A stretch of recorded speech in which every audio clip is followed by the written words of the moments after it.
ಸರ್ಕಾರ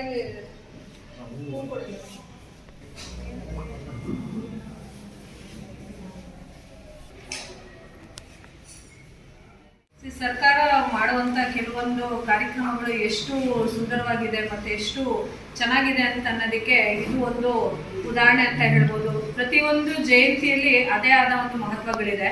ಸೊ ಎಷ್ಟೊಂದು ಜಯಂತಿ ಈಗ ನಾವು ತಾಲೂಕು ಆಡಳಿತದಿಂದ ಮಾಡ್ತೀವಿ, ಇಷ್ಟೊಂದು ಜನ ಸೇರಿಲ್ಲ, ಅದೊಂದು ಭಾಗ ಆಗಲಿ. ಬಟ್ ಏನು ಅಂತಂದ್ರೆ ಒಂದೊಂದು ಜಯಂತಿ ಆಚರಣೆ ಮಾಡುವಾಗ ಆ ಮಹಾನ್ ಭಾವ ಮಾಡಿರುವಂತ ಕೆಲಸಗಳು, ಅವರು ನಡೆದಿರುವಂತ ದಾರಿಗಳಲ್ಲಿ ನಾವು ಸಾಕಷ್ಟು ತಿಳ್ಕೊಬಹುದು.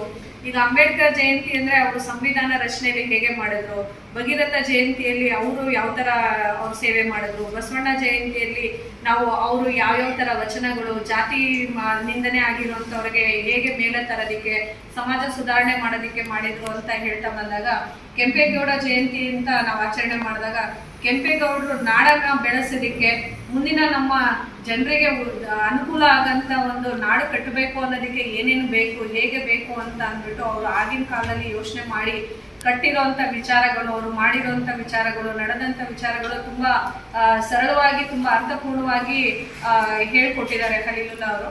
ಸೊ ಈ ತರ ಎಲ್ಲ ನಾವು ಒಂದು ವಿಚಾರವಾಗಿ ಕೆಲಸದ ಒತ್ತಡದಲ್ಲಿ ನಾವು ಖಂಡಿತ ಇದ್ದೀವಿ, ಎಲ್ಲರಿಗೂ ಕೆಲಸ ಇದೆ. ಈ ತರ ಒಂದು ಅರ್ಧ ಗಂಟೆ ನಾವೆಲ್ಲರೂ ಕುತ್ಕೊಂಡು ಈ ತರ ಕೆಲವೊಂದು ವಿಚಾರವಂತಿಕೆಗಳ ಮಾತುಗಳನ್ನ ತಿಳ್ಕೊಂಡಾಗ ಒಂದೆರಡು ವಿಚಾರ ಅಟ್ಲೀಸ್ಟ್ ಈಗ ನಮ್ಮ ವ್ಯಾಪ್ತಿಗೆ ಬರುವಂತ ಸಾಕಷ್ಟು ಕೆಲಸಗಳಿದೆ.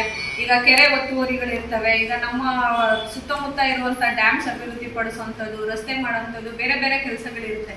ಸೊ ಅವೆಲ್ಲನೂ ನಾವು ಯೋಚನೆ ಮಾಡಿದಾಗ ಅದು ನಮ್ಮ ವ್ಯಾಪ್ತಿಗೆ, ನಮ್ದು ಒಂದು ಸಣ್ಣ ಒಂದು ಕೆಲಸ, ನಮ್ಮ ಒಂದು ಕೆಲಸ ಏನಿದೆ ಅದಕ್ಕೆ ನಾವು ಕರೆಕ್ಟಾಗಿ ನಾವು ಇದು ಮಾಡಿಬಿಟ್ರೆ ನಮಗೆ ಅಲ್ಲ ಇಡೀ ದೇಶದ ಜನರಿಗೆ ಅನುಕೂಲ ಆಗುತ್ತೆ ಅಂತ ನಾವು ಇದರಿಂದ ಅರ್ಥ ಮಾಡಿಕೊಂಡು ಮುಂದಿನ ದಿನಗಳಲ್ಲೂ ಕೂಡ ಏನು ಮಹಾನ್ ಭಾವುಗಳ ಜಯಂತಿ ನಾವು ಆಚರಣೆ ಮಾಡ್ತಿದ್ದೀವಿ, ಅವರು ನಡೆದಿರುವಂಥ ದಾರಿಗಳಲ್ಲಿ ಅಟ್ಲೀಸ್ಟ್ ಸ್ವಲ್ಪ ಆದರೂ ನಾವು ಅಳವಡಿಸ್ಕೊಂಡು ನಮ್ಮ ಜೀವನ ಶೈಲಿಯಲ್ಲಿ ನಾವು ರೂಪಿಸ್ಕೊಂಡ್ರೆ ಖಂಡಿತ ನಾವು, ನಮ್ಮ ದೇಶ, ನಮ್ಮ ಮುಂದಿನ ಪೀಳಿಗೆ ಕೂಡ ಒಳ್ಳೇದಾಗುತ್ತೆ ಅಂತ ಅಂದ್ಬಿಟ್ಟು ನಾನು ಹಾರೈಸ್ತಾ ಎಲ್ಲರೂ ಬಂದಿರೋದಕ್ಕೆ ಧನ್ಯವಾದಗಳು.